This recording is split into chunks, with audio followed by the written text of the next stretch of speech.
নমস্কার, আমি সুজয় সর্দার, যোগ্য গ্রুপ সি ক্যান্ডিডেট। যোগ্য গ্রুপ সি গ্রুপ ডি অধিকার মঞ্চের তরফ থেকে আগামী 8ই জুলাই 2025 শান্তিপূর্ণ নবান্ন অভিযানের ডাক দেওয়া হয়েছে।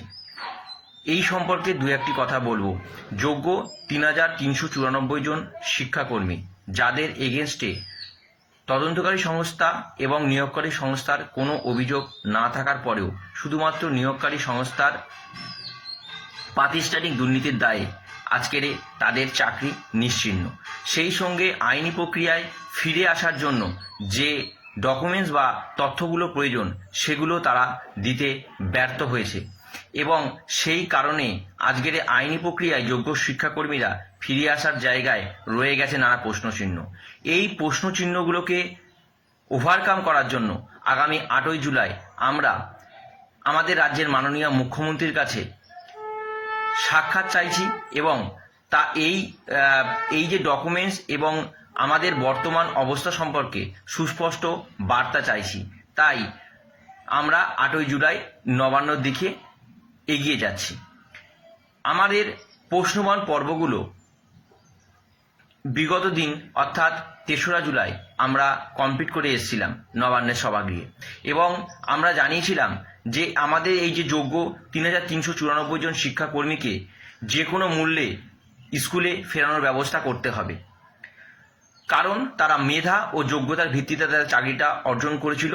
তাই তাদের সম্মান এবং মেধার দাম বজায় রাখতে তাদেরকে কিন্তু স্কুলে ফেরাতেই হবে। দ্বিতীয়, তাদের আইনি প্রক্রিয়াকে শক্তিশালী করে তোলার জন্য আমাদের কিন্তু দরকার যে যোগ্যদের সার্টিফাইড লিস্ট, সেই লিস্ট প্রদানের ব্যবস্থা করতে হবে। সেই সঙ্গে সঙ্গে 22 লক্ষ ওএমআর পাবলিক ডোমেনে আনার ব্যবস্থা করতে হবে। বর্তমানে 4 মাস বেতন না থাকার কারণে তারা যে আর্থিক সংকটের মধ্যে দিয়ে যাচ্ছে, এমতো অবস্থায় তারা ইএমআই দিতে ব্যর্থ হচ্ছে। তাই তাদের ইএমআইগুলো স্থগিত রাখার ব্যাপারে পদক্ষেপ নিতে হবে। সেই সঙ্গে সঙ্গে যোগ্য 3394 জন শিক্ষাকর্মী সম্বন্ধে সুস্পষ্ট বার্তা দিতে হবে। আপনাদের এই যে 3394 জন শিক্ষাকর্মীর কাছে আমার আবেদন, আপনারা 8ই জুলাই প্রত্যেকে নিজের সমস্যাকে ওভারকাম করে প্রত্যেকে আপনারা আসবেন, কারণ আপনাদের উপস্থিতিই কিন্তু এই উত্তর পর্বকে আরও শক্তিশালী করবে, সংগঠিত করবে। তাই কেউ কোনো অজুহাত দেখিয়ে সেই দিন বাড়ি থাকবেন না। আপনাদের উপস্থিতি কিন্তু একান্তই কাম্য এবং আপনাদের উপস্থিতিই কিন্তু এই উত্তরবান পর্বকে সংগঠিত করবে, মজবুত করবে।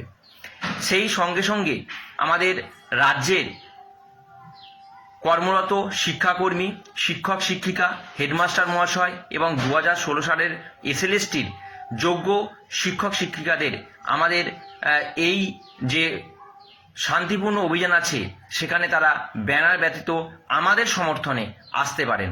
যেহেতু যদি 2016 সালের প্যানেলে সবচেয়ে কেউ বেশি বঞ্চিত হয়, তাহলে কিন্তু যোগ্য শিক্ষাকর্মীরাই সবচেয়ে বেশি বঞ্চিত হয়েছে।